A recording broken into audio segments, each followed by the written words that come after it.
Hey quilters, it's Anjali from Doodle Quilting Studio. I wanted to take a minute today. I'm just getting set up to do some work on my custom frame. So I'm just doing some freehand custom work here. And I wanted to take a minute to talk about bobbins, bobbin cases, bobbin case tension. So I have my bobbin and bobbin case here. I have my tension gauge. This is the gauge that comes with your machine. If you're not using this, you should be.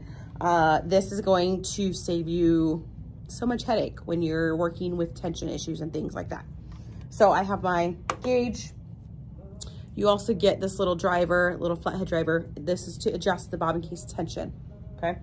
So one thing I wanna note is, right, we know with our bobbins, one side says Bernina, one side is blank.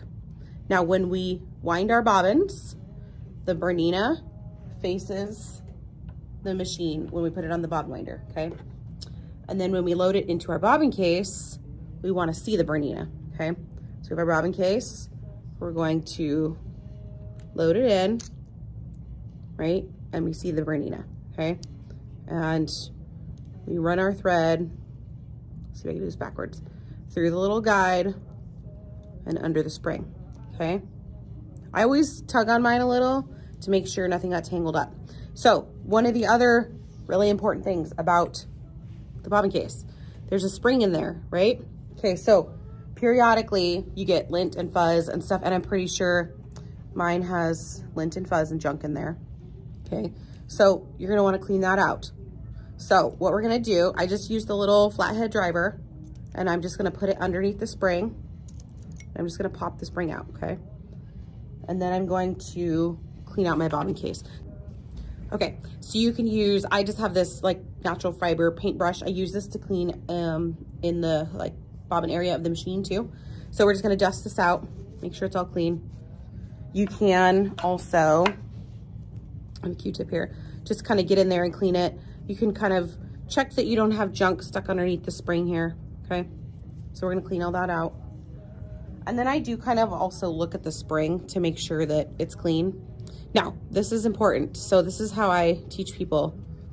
If this falls out, right? So you can see at this angle, this piece is sticking out forward. Now, I always tell people, if you pretend that this is a little angel, right? Little bobbin angel, you have the head of the angel in the middle and the wings on the sides. When you put the spring back in the bobbin case, her head should be coming towards you, right? So I'm going to get my bobbin case and my spring. Let me set the Q-tip down. Okay, and I'm going to take this and I'm gonna set it back inside here. Okay, now it's loose in there right now. And then I'm gonna take my little driver and I'm just going to kind of tap it down in there.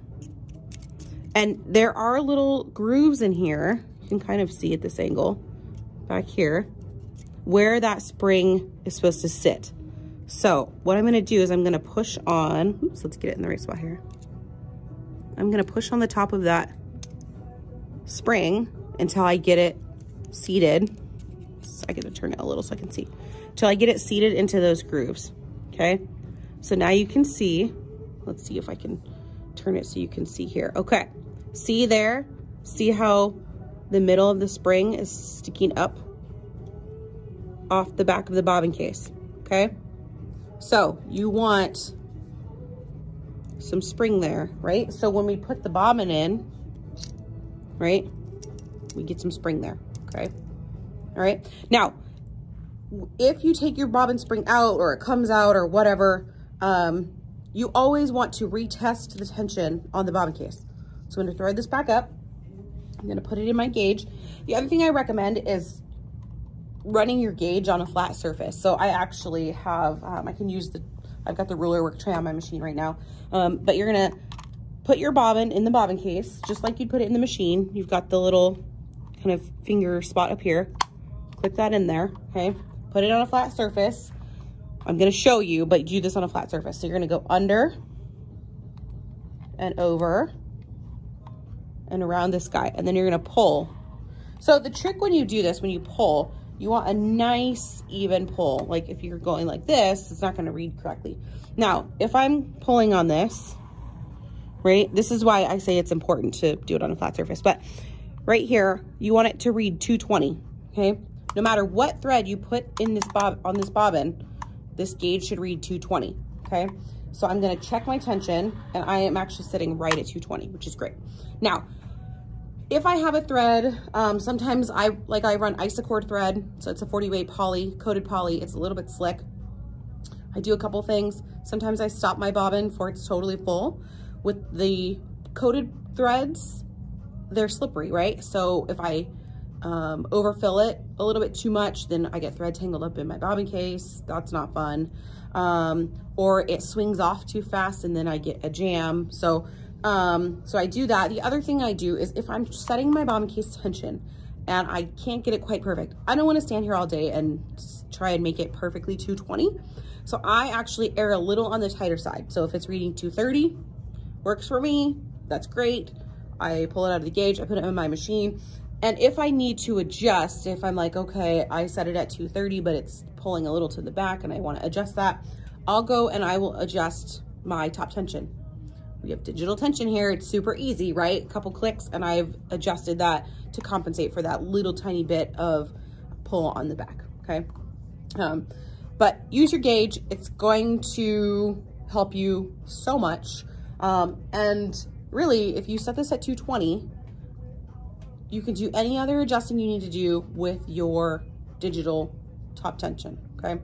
I do have a resource on some settings for different threads for top tension. It's kind of just a nice starting point. There's a couple other resources, I'll link those, that you can use for kind of a starting point on where to set tension for things. It's also, it's from Superior Threads. It's a great resource on matching threads and needles and all sorts of good stuff. So I'll link that for you. But just your quick PSA on using your bobbin case tension gauge, because it's going to make your life so much easier when you're working with different threads or trying to troubleshoot or anything like that. Hope this helped. Okay, so let's say your bobbin case tension does not read 220 in your gauge. So I'm gonna show you how to adjust your bobbin case tension while it's in the gauge, okay? So we're gonna put our bobbin and bobbin case in our gauge. We're gonna lay it on a flat surface, under, over, around, and now it's reading, it's close to like 250, okay? So what I'm gonna do, when I'm looking at the bobbin case in the gauge, see this bigger, on mine it's darker here, right here, okay? So this is where we're going to adjust. We're gonna turn that screw. So same righty-tighty, lefty-loosey. So mine was reading a little tight, so I'm actually just going to back it off just a little bit. And I just do a little bit at a time, okay? And then I'm gonna test it again. And now I've got it right, you can see it, it's reading right at 220, okay? Now, if I was a little bit too loose, I could go back over here, turn it to the right, and then just adjust as needed until this reads 220.